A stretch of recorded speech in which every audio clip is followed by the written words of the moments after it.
හිතන්න එකිනෙකට කිසිම සම්බන්ධයක් නැති වගේ පේන ක්ෂේත්‍ර 4ක ප්‍රවීණයෙක් ගැන. අද අපි කතා කරන්න යන්නේ එම්.එම්. රෝහණ වසන්ත මහතාගේ ඒ විස්මිත වෘත්තීය කතාව ගැනයි. ඉතින් ඉතිහාසය, අධ්‍යාපනය, තාක්ෂණය සහ උපදේශනය කියන මේ ලෝක 4 ඔහු එකට සම්බන්ධ කරන්නේ කොහොමද? අපි මේ විග්‍රහයෙන් ඒ ගැන ගැඹුරින් බලමු. ඉතිහාසඥයෙක්, අධ්‍යාපනඥයෙක්, තාක්ෂණවේදියෙක් සහ උපදේශකයෙක්. සාමාන්‍යයෙන් මේවා එකිනෙකට වෙනස් වෘත්තීන්. ඉතින් කොහොමද මේ ක්ෂේත්‍ර 4ම එකම වෘත්තියකෙක් තුල ඒකාබද්ධ වෙන්නේ? රෝහණ වසන්ත මහතාගේ කතාව ඇතුළේ තමයි ඒකට උත්තරේ තියෙන්නේ. හොඳයි. අපි මුලින්ම බලමු ඔහුගේ නායකත්ව පැතිකඩ දිහා. දැනට ඒ කියන්නේ වර්තමානයේදී ඔහු සමාජයට දායක වෙමින් ඉන්න ප්‍රධානම භූමිකාවන් මොනවද කියලා. මෙතන බලන්නකෝ මේකේ තියෙන විවිධත්වය. එක පැත්තකින් පාසලක ශාස්ත්‍රීය කාර්ය මණ්ඩලය, අනිත් පැත්තෙන් විශ්වවිද්‍යාලයක බාහිර කතිකාචාර්යවරයෙක්. ඒ අතරේ වෘත්තීය උපදේශන සේවයක විධායක අධ්‍යක්ෂක. ඊටත් අමතරව ජ්‍යොතිෂවේදීන්ගේ සංගමයක විධායක උපදේශක. මේකෙන් අපිට පැහැදිලිවම පේනවා ඔහු එකිනෙකට වෙනස් ක්ෂේත්‍ර කිහිපයකම එකවර සක්‍රියව නායකත්වය දෙන බව.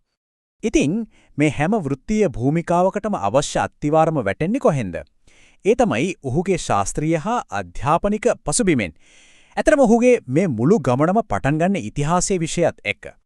ඔහුගේ අධ්‍යාපනික ගමන් මඟ දිහා බැලුවම මේක හරිම පැහැදිලි. 2001 දී කොළඹ විශ්වවිද්‍යාලයෙන් ඉතිහාසය පිළිබඳ විශේෂවේදී උපාධිය ලබා ගන්නවා.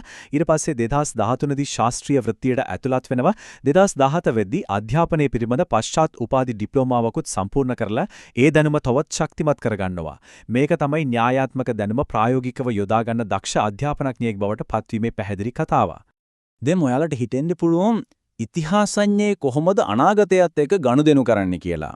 රෝහණ වසන්ත මහතා ඒකට හරි අපූර්ව පාලමක් හදනවා.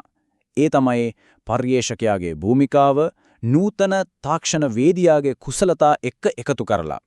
ඇත්තටම ඔහුව සුවිශේෂී කරන්නේත් මේ අපූර්ව සංකලනය. මේ දියන්නේ ඔහුගේ තාක්ෂණික සුදුසුකම්. මේවා නිකම්ම සහතික පත්‍ර විතරක් නෙවෙයි. පරිගණක විද්‍යාව, පරිගණක යෙදුම්, PC දෘඩාංග සහ ජාලකරණය මේ හැමදේම ඔහුට උදව් වෙනවා ඔහුගේ පර්යේෂණ කටයුතු වලට නවීන මෙවලම් පාවිච්චි කරන්න. ඒ වගේම ඉංග්‍රීසි භාෂා ප්‍රවීණතාවය නිසා ගෝලීය මට්ටමේ sannivedanayටත් ලොකු පිටිවාලක් ලැබෙනවා. හොඳයි. ඉතින් මේ තාක්ෂණික දැනුම ප්‍රායෝගිකව පාවිච්චි වෙන්නේ කොහොමද බලන්න. දකුණු ආසියාවේ ප්‍රජාතන්ත්‍රවාදය ගැන කරපු සමීක්ෂණයක ක්ෂේත්‍ර සම්බන්ධීකාරක හිතිරේ වැඩ කරලා තියෙනවා. වෙබ් අඩවියක් නඩත්තු කරලා තියෙනවා. විශේෂයෙන් තමන්ගේ විශේෂවේදී උපාධි නිබන්ධනයේද ත්‍රස්තවාදයේ න්‍යාය තුල LTTE සංවිධානය වගේ ගැඹුරු මාතෘකාවක් තෝරගැනීමෙන්ම ඔහුගේ විශ්ලේෂණාත්මක හැකියාව කොයි වගේද කියලා හිතා ගන්න පුළුවන්. දැන් අපි කතා කරන්න යන්නේ ඔහුගේ වෘත්තීය ජීවිතයේ ඇත්තටම අද්විතීයම ඒ වගේම සුවිශේෂීම පැතිකඩ ගැන. ඒ තමයි වෘත්තාන්ත උපදේශක වරයෙක් විදිහට ඔහුගේ භූමිකාව. 16 අවුරුදු 16ක් හිතන්න මේ විශේෂිත ක්ෂේත්‍රය වෙනුවෙන්ම ඔහු වසර 16ක් කැප කරලා තියෙනවා. ඉතින් මේ එකම එක සංඛ්‍යාවකින් ඔහුගේ පළපුරුද්දේ සහ කැපවීමේ ගැඹුර කොයිතරම්ද කියලා අපිට තේරුම් ගන්න පුළුවන්. මේ වසර ගණනක අධ්‍යක්ීම් ඔහු නිකම්ම තියාගත්තේ නැහැ. 19 ඉඳන් පර්යේක්ෂණ හා උපදේශන ඇකඩමි කියන වෘත්තාන්ත උපදේශන සේවයේ විධායක අධ්‍යක්ෂකවරයා විදියට ඔහු ඒ අධ්‍යක්ීම් විධිමත් ව්‍යුහයක් කරහා සමාජයට ලබා දෙමින් ඉන්නවා. ඉතින් ඉතිහාසඥයා, අධ්‍යාපනඥයා, තාක්ෂණවේදියා සහ උපදේශකයා මේ භූමිකා හතරම එකතු වුණාම හැදෙන මේ සුවිශේෂී චරිතයත් එක්ක සහයෝගයෙන් වැඩ කරන්න නැත්නම් ඔහුව සම්බන්ධ කරගන්න කැමති කෙනෙක් ඉන්නවනම් මෙන්න ඒ සඳහා තොරතුරු වෘත්තීය සහයෝගිතාවකට උපදේශන සේවාවක් ලබා ගන්න හෝ වෙනත ඕනෑම කටයුත්තකට ඔහුව ශ්‍රීජුවම සම්බන්ධ කරගන්න පුළුවන්. ඊමේල් ලිපිනය තමයි wasanta2010@gmail.com.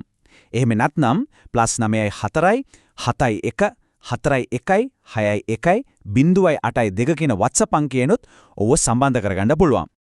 අවසාන වශයෙන් අපි මේ විග්‍රහය නිමා කරන්නේ ඔහුගේම වචන ටිකකින්. මා විසින් සපයන ලද ඉහත තොරතුරු මාගේ දැනුමේ හැටියට සත්‍ය හා නිවැරදි බවට මෙයින් සහතික කරමි. මේක නිකම් වාක්‍යයක් නෙවෙයි. මේකෙන් පේන්නේ ඔහුගේ වෘත්තීය ජීවිතයේ තියෙන අවංක භාවයේ සෘජු භාවය සහ වගකීම.